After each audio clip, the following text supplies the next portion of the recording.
April the 18th, 2001 is a great day on which the decade-long efforts of the Indian Space Research Organization, ISRO, were put to the severe and ultimate test. Yes, it was the day on which the first developmental flight of the Geosynchronous Satellite Launch Vehicle, GSLV in short, took place from the Sriharikota range, popularly known as Shar, situated on the east coast of India.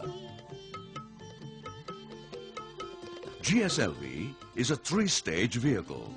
It is 49 meters tall and weighs 401 tons at liftoff.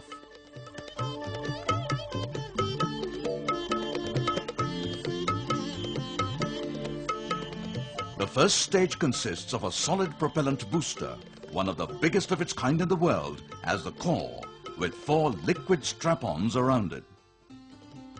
While the second stage is a liquid stage, the third stage is a cryogenic stage, using liquid hydrogen and liquid oxygen as propellants.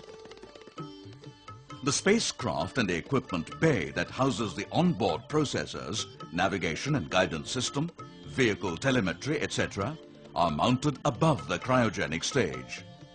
They are encapsulated in a payload fairing, which protects them from hostile flight environment during vehicle's ascent through the atmosphere.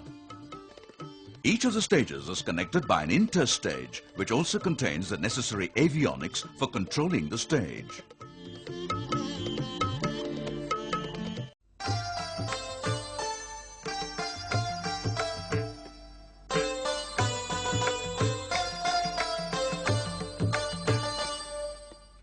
The GSLV launch complex provides the complete support for vehicle assembly, checkout and launch operations. The individual stages and their subsystems are initially prepared and checked out in separate facilities before they are sent to the launch pad for integration.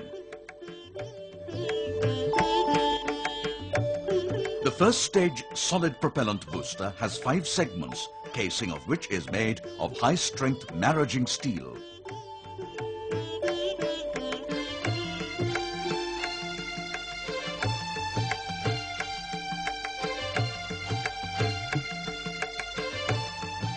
All the segments are stacked one over the other to form the booster of size 22 meters tall and 2.8 meters in diameter and loaded with 129 tons of HTPB propellant. It burns for about 100 seconds and develops 4,500 kilonewtons of thrust. The mobile service tower, equipped with foldable access platforms, facilitates the vertical integration of the vehicle on the launch pad itself.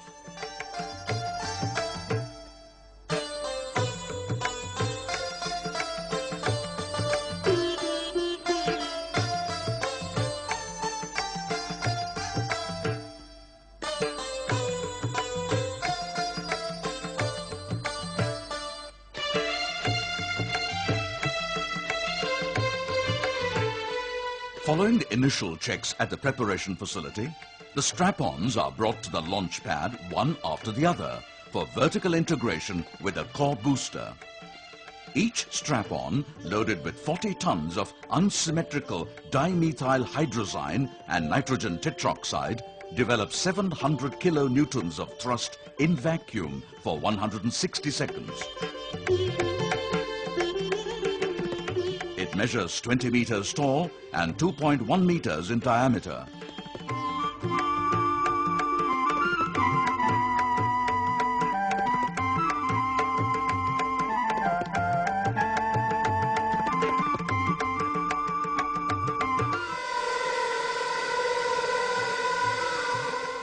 After detailed checks, the fully integrated second stage is brought to the launch pad and placed over the fully assembled first stage.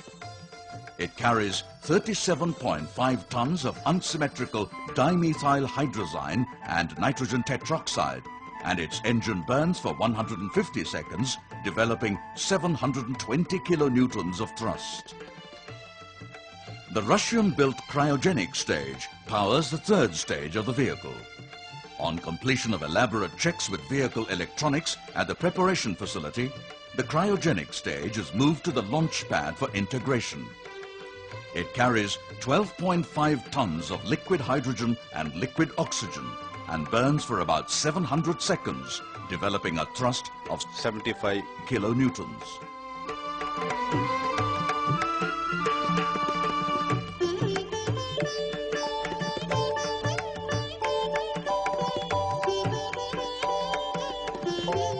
The equipment bay that houses the onboard electronic systems is positioned over the cryogenic stage.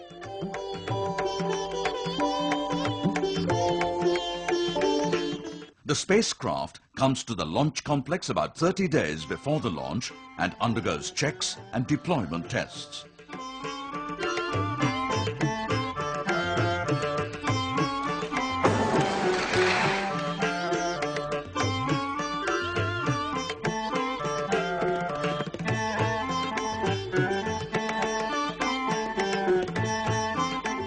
The spacecraft is interfaced with a payload adopter and then encapsulated in a 7.8 meter long and 3.4 meter diameter fairing. The encapsulated assembly is brought to the launch pad and integrated over the cryogenic stage. With this, the 70-day vehicle integration activity comes to an end.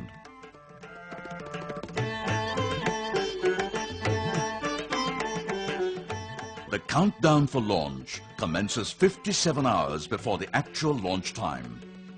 Besides the other crucial operations, filling of liquid propellants in various stages of the vehicle is carried out during this phase.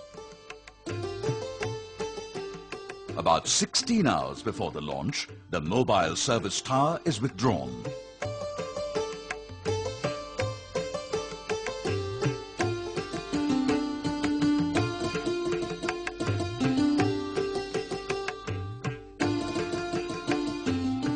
The vehicle now stands on the launch pad and is connected to the ground systems through electrical and fluid umbilicals.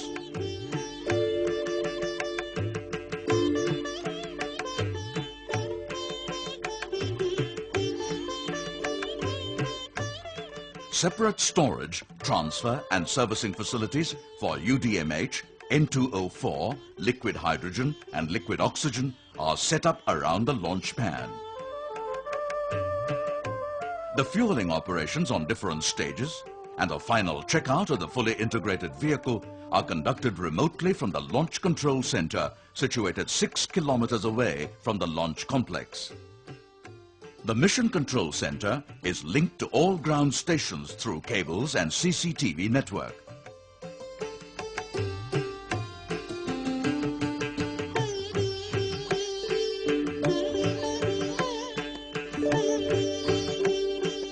During the countdown, Mission Director and other senior scientists continuously monitor and conduct the launch operations from here.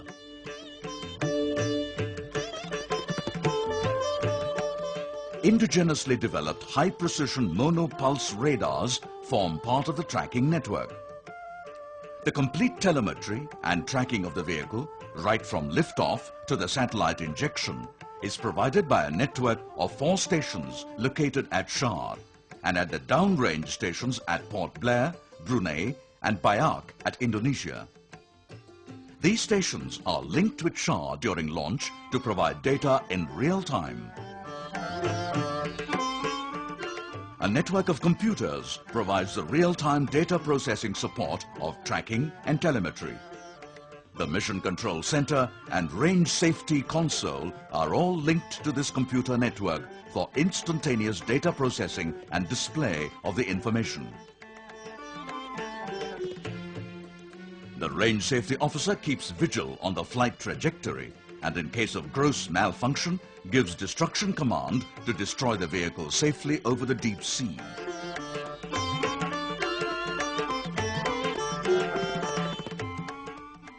Finally, during the last phase of countdown, at T-minus 4.6 seconds, the L-40 strap-ons ignite.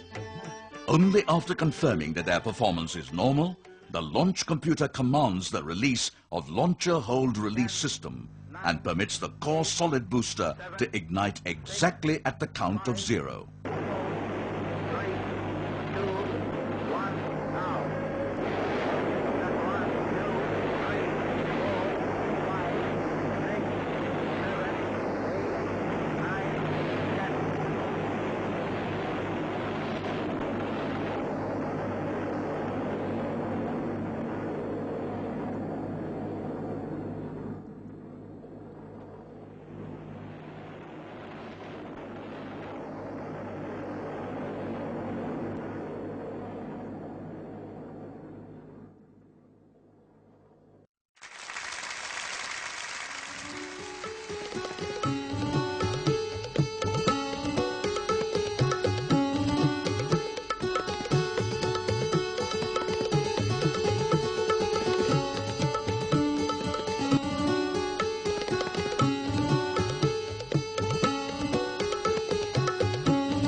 GSLV performance is monitored in real time in the Mission Control Center.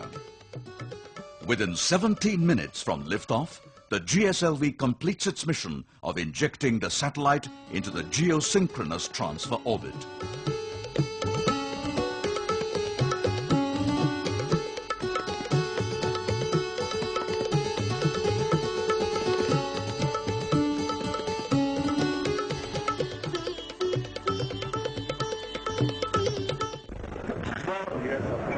My colleagues who did it are out here. It was the longest 17 minutes in all our lives, I think, but it was the most exciting and probably the most fruitful 17 minutes we ever had. The satellite is in the orbit, intended orbit, and you saw for yourself the velocity and the trajectory that the vehicle took, exactly as we had planned. The launch of the GSLV marks the beginning of a significant phase in launch vehicle technology development for the Indian Space Research Organization, which already has an impressive record in the field of sophisticated launch vehicle and satellite technology.